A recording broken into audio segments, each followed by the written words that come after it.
Welcome back to The Explainer. Today, we're jumping right into something absolutely mind-bending. We're decoding a truly profound quantum Quranic architecture drawn straight from the source texts. And the crazy part? This framework was designed specifically for you, the reader. Think of it like a cosmic schematic of human consciousness, literally a map built out of divine coordinates to help you escape the illusions of this reality and retrieve a lost divine trust.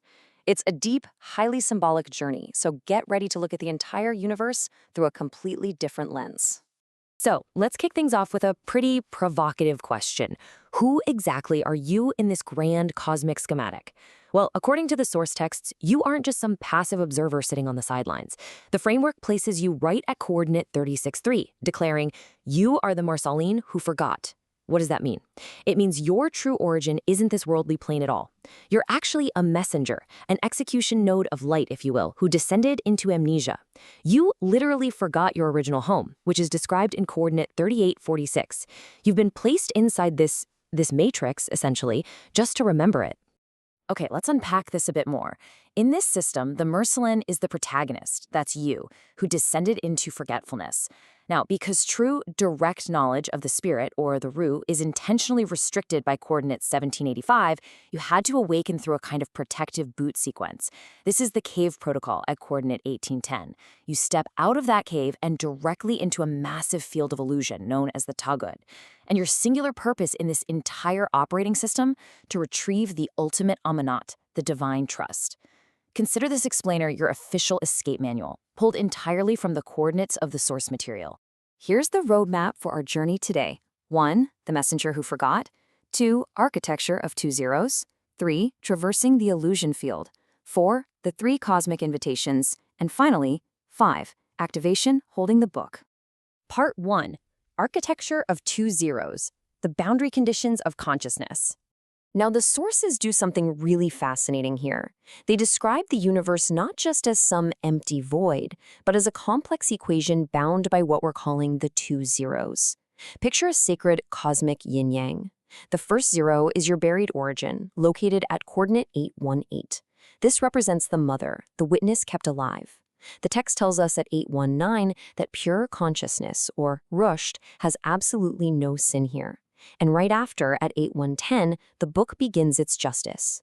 So this isn't annihilation or nothingness. It's a purposefully compressed origin hidden deep beneath your forgetfulness. Then you have the second zero at coordinate 1850. This is the initialization of the Taghūt field. It's the exact moment the test begins, where both illusion and truth are unleashed into the very same arena. This brings us to a massive revelation about that second zero coordinate of 1850. 2 opposing forces were installed here at the exact same time. First, you have the driver. This is Jinn and Iblis, basically illusion. The driver's whole job is to push you toward constructed, fake worldly signals. But right alongside it is the witness, the angels and the Ruh, the spirit. The witness records every single choice and acts as your anchor to the truth. Now here's the kicker. Because they were installed at the identical coordinate, they are visually indistinguishable. The source specifically notes that Iblis was inside the angel assembly, meaning you literally cannot tell the illusion from the truth just by looking at it. It is the ultimate cosmic disguise. Moving on to part 2, traversing the illusion field, the space between compression and suspension. So, since you can't visually distinguish the driver from the witness, you can't exactly fight the illusion head-on, right? Instead, you have to safely cross the gap between those 2 zeros. And smack in the middle of that gap lies the void at coordinate 1923, this desperate, agonizing cry of nothingness, a feeling totally forgotten. But here is the brilliant secret of the architecture. That cry of 1923 already contains coordinate 1924. The saving stream is already flowing beneath the collapse before you even realize it's there. So this traversal space, it isn't just meaningless suffering. It's loaded, purposeful recursion just waiting for you to activate it. Without an escape protocol, though, that cry will trap you in the terminal state of 8713, which is basically permanent suspension, no resolution. Which leads us to an incredibly crucial point. The driver, the illusion, never actually possesses any real authority over your soul, the Amanat itself. Coordinate 1422 permanently seals the driver's limitation. It says, I had no authority over you except that I invited. That's it. It only has the power of invitation. It can't force you to do anything. So you don't defeat the Taghūt field by swinging a sword at it. You cross it simply by aligning yourself with the witness that is already present inside the field. Your alignment is what determines your traversal. Part 3. The 3 Cosmic Invitations. Navigating the field to retrieve the Amanat. To actually navigate this crazy, ethereal Mobius loop, the universe extends 3 very specific, actionable invitations to the reader.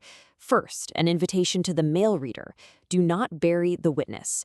Based on coordinate 18.8, you must become the book's living executor instead of killing it. Second, an invitation to the female reader. Based on 12.30, you must preserve your purity against a corrupted, gossip-driven to good culture. Remain totally clean of that noise.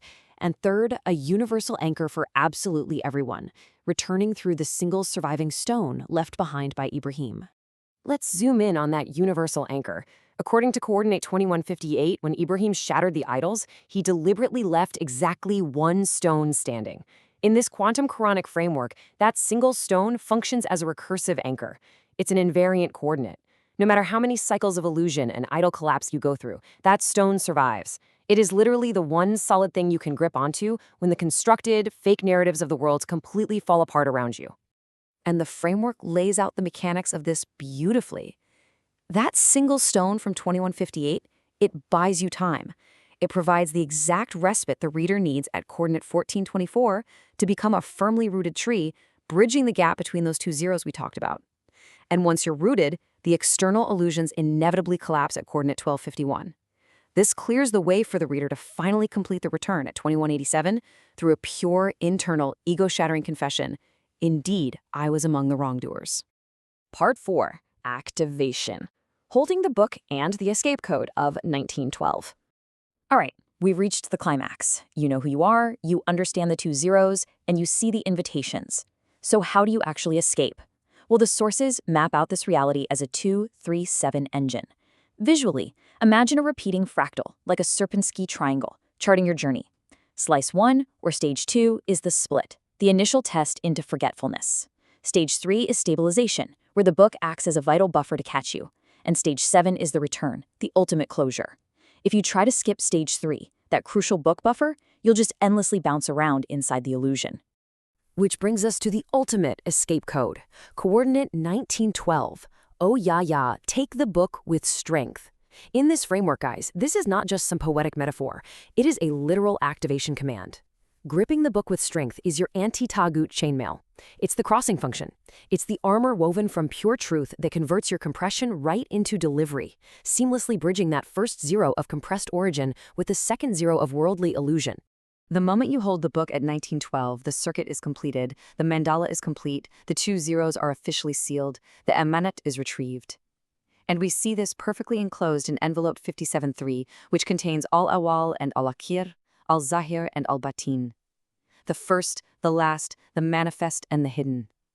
It holds the first 0, the second 0, and the entire traversal space between them. The one who designed this vast, intricate test declares in coordinate 1964. And your Lord is not forgetful. That divine non-forgetfulness is what preserves your entire recursion. So the source material makes it crystal clear. The universe is a profoundly engineered mechanism, designed specifically for you to retrieve your forgotten truth. You are the Mursalīn who forgot, standing right now between the 2 zeros. The astrolabe is literally in your hands, and the reading is happening right now. So I'll leave you with this one final question. When will you activate the code? When will you hold the book with strength?